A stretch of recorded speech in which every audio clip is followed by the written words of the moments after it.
दोस्तों, भारत के संविधान के इस स्पेशल सीरीज़ में आपका स्वागत है, जिसमें आज हम बात करेंगे मौलिक अधिकारों के बारे में, जो कि हमारे संविधान के भाग 3 में अनुच्छेद 12 से लेकर अनुच्छेद 35 तक दिया गया है। तो चलिए शुरू करते हैं। तो इसमें हम सबसे पहले जानेंगे कि मौलिक अधिकार क्या होते हैं, और फिर उसके बाद हम जानेंगे मौलिक अधिकार और मानव अधिकार के बीच में अंतर क्या है। फिर उसके बाद हम बात करेंगे कि किस अनुच्छेद में, यानी कि संविधान में हमारे कहाँ पे दिया गया है मौलिक अधिकार। फिर उसके बाद हम बात करेंगे किस अनुच्छेद में दिया गया है। फिर उसके बाद हम बात करेंगे किस प्रकार के जो मौलिक अधिकार है वो हमारे संविधान में दिए गए हैं। तो चलिए शुरू करते हैं। तो जैसा कि आप देख रहे हैं मौलिक अधिकार, तो इसको हम पहले डिस्कस करेंगे।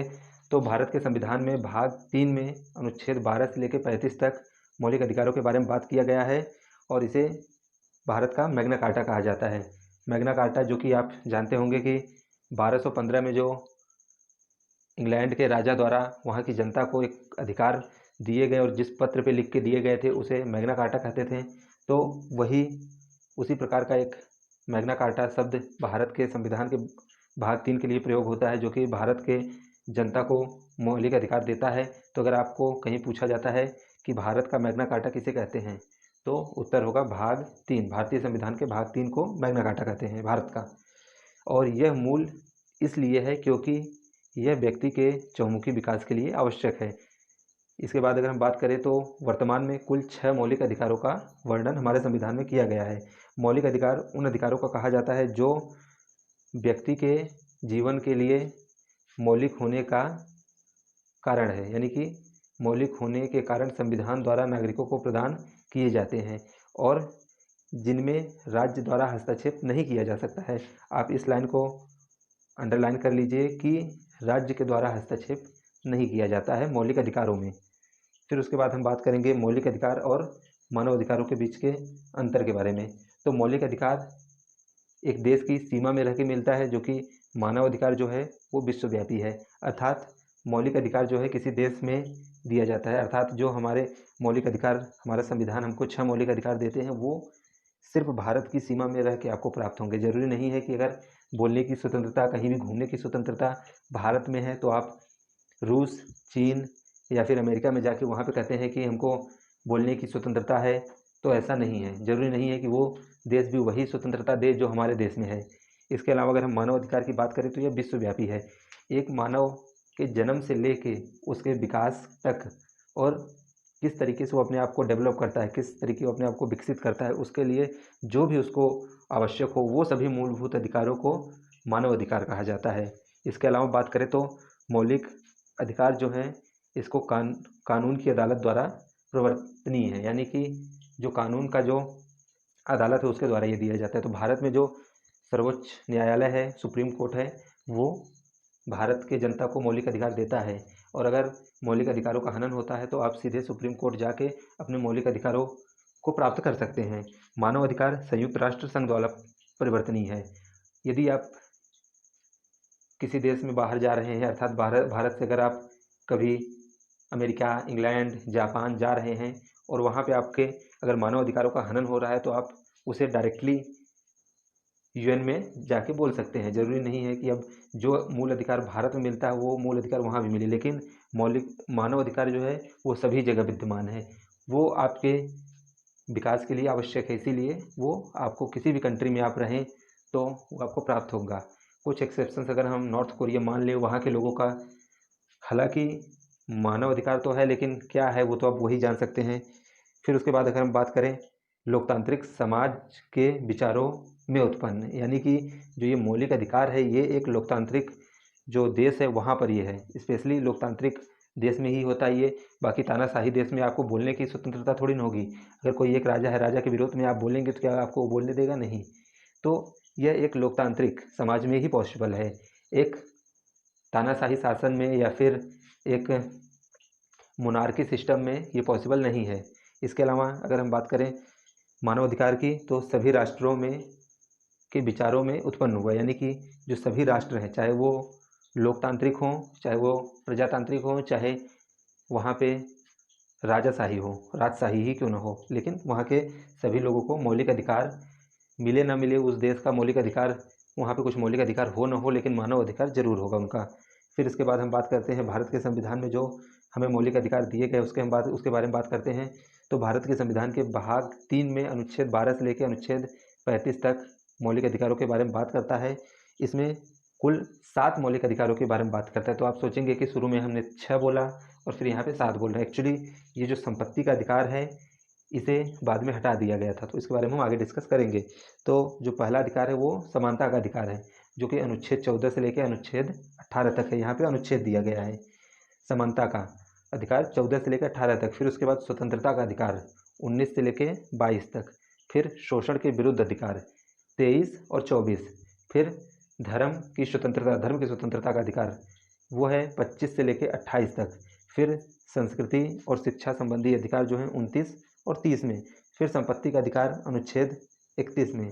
फिर संवैधानिक उपचारों का अधिकार अनुच्छेद 32 में। तो ये मूल अधिकार हमारे दिए गए हैं। आप बात करेंगे कि तो 12 से शुरू होता है, 12 से 32 तक, 12 से 35 तक, और हम यहाँ पे 14 से 32 तक बात कर रहे हैं, तो इसके बारे में हम आगे बात करेंगे। फिर हालांकि संपत्ति के अधिकार को 44वें संविधान संशोधन 1978 द्वारा मूल अधिकारों की सूची से हटा दिया गया। इसे संविधान के भाग 12 के अनुच्छेद 300 के तहत कानूनी अधिकार बना दिया गया। इस तरह फिलहाल 6 मूल अधिकार हैं, अर्थात जो संपत्ति का अधिकार था अब वह संवैधानिक अधिकार न होकर कानूनी अधिकार है, और अब यह अनुच्छेद 300 में विद्यमान है। इसके अलावा अगर हम बात करें मौलिक अधिकारों के बारे में, तो मौलिक अधिकार असीमित नहीं हैं, यानी कि इनकी एक सीमाएं हैं। एक सीमाओं में निर्धारित होकर आपको मौलिक अधिकार दिया गया है, लेकिन वाद योग्य हैं, यानी कि इनके हनन पे आप कोर्ट में जाके, सुप्रीम कोर्ट में सीधे जाके इसको प्राप्त कर सकते हैं, ठीक है।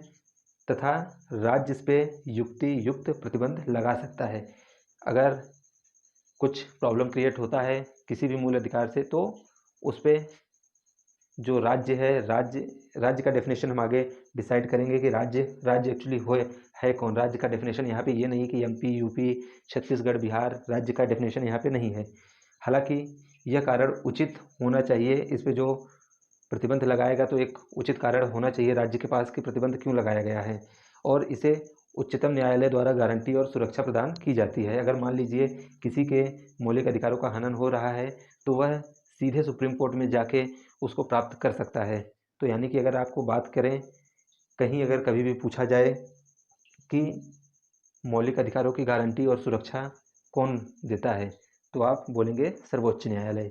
यह स्थायी नहीं है, संसद इसमें कमी या कटौती कर सकता है, लेकिन संशोधन अधिनियम के तहत, ना कि साधारण विधेयक द्वारा। यानी कि जो आपको मौलिक अधिकार दिए गए हैं वो स्थायी नहीं है। अगर संसद चाहे तो उस पर संविधान संशोधन ला के उसको कम कर सकता है और इसको जोड़ भी सकता है। फिर इसके बाद अगर हम बात करें राष्ट्रीय आपातकाल की सक्रियता के दौरान इसे निलंबित किया जा सकता है, लेकिन अनुच्छेद 20 और अनुच्छेद 21 को नहीं। अनुच्छेद 20 और अनुच्छेद 21 ये क्या है, इसके बारे में हम आगे बात करेंगे। अनुच्छेद 19 में उल्लेखित 6 मूल अधिकारों को तब स्थगित किया जा सकता है जब युद्ध या विदेशी आक्रमण के आधार पर राष्ट्रीय आपातकाल की घोषणा की गई हो।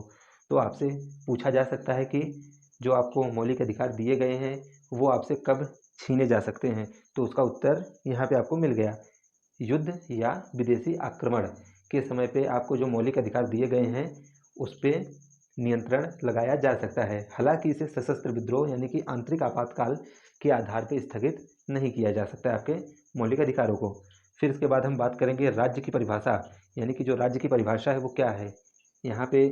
इसके बाद अगर हम जो बात करेंगे अनुच्छेदों में, समानता का अधिकार हो, चाहे धर्म का अधिकार हो, चाहे शोषण का अधिकार हो, चाहे घूमने का अधिकार हो, इन सब में एक इम्पॉर्टेंट शब्द आएगा जो है वह राज्य।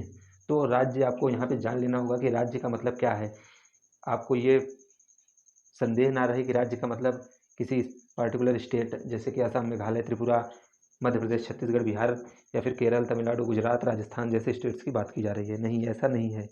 मूल अधिकारों संबंधी विभिन्न उपबंधों में राज्य शब्द का प्रयोग किया गया है। इस तरह अनुच्छेद 12 में भाग 3 के अनुच्छेद के उद्देश्य के लिए परिभाषित किया गया है। यानी कि यहाँ पे जो राज्य का डेफिनेशन दिया गया है, स्टेट का डेफिनेशन, सिर्फ यह अनुच्छेद 3 पर लागू, माफ़ कीजिएगा, सिर्फ यह भाग 3 के उद्देश्य के लिए है, ये अदर पार्ट्स पे लागू नहीं होगा।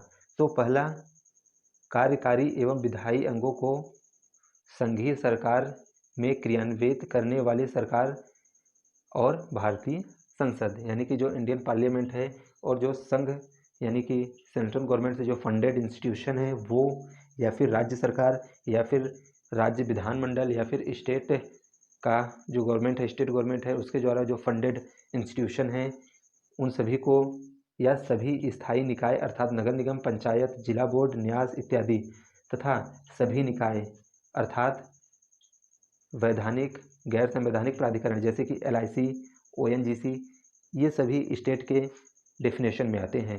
तो अगर राज्य, LIC, ONGC ये सभी राज्य हैं। अगर हम बात करें, अभी कुछ दिन पहले एक विवाद चला था कि BCCI को, जो कि सूचना के अधिकार के अंतर्गत लिया जा रहा था, उसको एज अ स्टेट मान के, स्टेट क्यों माना जा रहा था, क्योंकि BCCI देश के जैसे ग्राउंड्स जो हैं, क्रिकेट ग्राउंड्स जो हैं, उनका उपयोग करता है। तो इस आधार पर बोला गया, और भी सरकार से फंड लेता है BCCI, उसके आधार पर कहा गया कि क्यों ना आपको एक स्टेट का दर्जा दिया जाए और आप पे वो सभी प्रावधान लागू किया जाए जो अदर स्टेट पे लागू होता है, जैसे LIC हो चाहे ONGC हो, इन सब पे लागू होता है। लेकिन उस पर क्या हुआ, इसके बारे में हम किसी और दिन डिस्कस करेंगे। इस तरीके से राज्य को विस्तृत रूप से परिभाषित किया गया है। इसमें शामिल इकाइयों में के कार्य को अदालत में तब चुनौती दी जा सकती है जब मूल अधिकारों का हनन हो रहा हो। इसके अलावा अगर बात करें, उच्चतम न्यायालय के अनुसार किसी भी उस निजी इकाई या एजेंसी को जो बताओ और राज्य की संस्था में काम कर रही हो, वह अनुच्छेद 12 के तहत राज्य के अर्थ में आएगी। यानी कि कोई भी ऐसी संस्था जो किसी भी राज्य या फिर केंद्र सरकार से फंड ले रही है, वो सीधे सीधे इस अनुच्छेद 12 के तहत स्टेट, राज्य की परिभाषा के अंतर्गत आएगी वह, और उससे सभी प्रकार के, उस पर सभी प्रकार के वो मौलिक अधिकार लागू होंगे जो अदर जगह पे होते हैं। तो वो इसके लिए मना नहीं कर सकता है, और अगर वो मना करेगा तो उसको प्राप्त करने के लिए सीधे सुप्रीम कोर्ट जाया जा सकता है। तो इस वीडियो में यहीं तक हम बात करेंगे। जो हमारा अगला वीडियो आएगा उस पर हम बात करेंगे ये जो समानता का अधिकार है। तो इस पर नेक्स्ट वीडियो में हम समानता के अधिकार पर बात करेंगे, और लगभग 8 से 10 वीडियो इस पर आएंगे, एक एपिसोड वाइज चलेगा, क्योंकि ये बहुत बड़ा टॉपिक है और ये काफ़ी इम्पॉर्टेंट टॉपिक है। तो इसको हम ना तो स्किप कर सकते हैं और ना ही इसके एक भी पॉइंट को छोड़ सकते हैं। इसके हर एक पॉइंट को पढ़ना काफ़ी ज़रूरी है।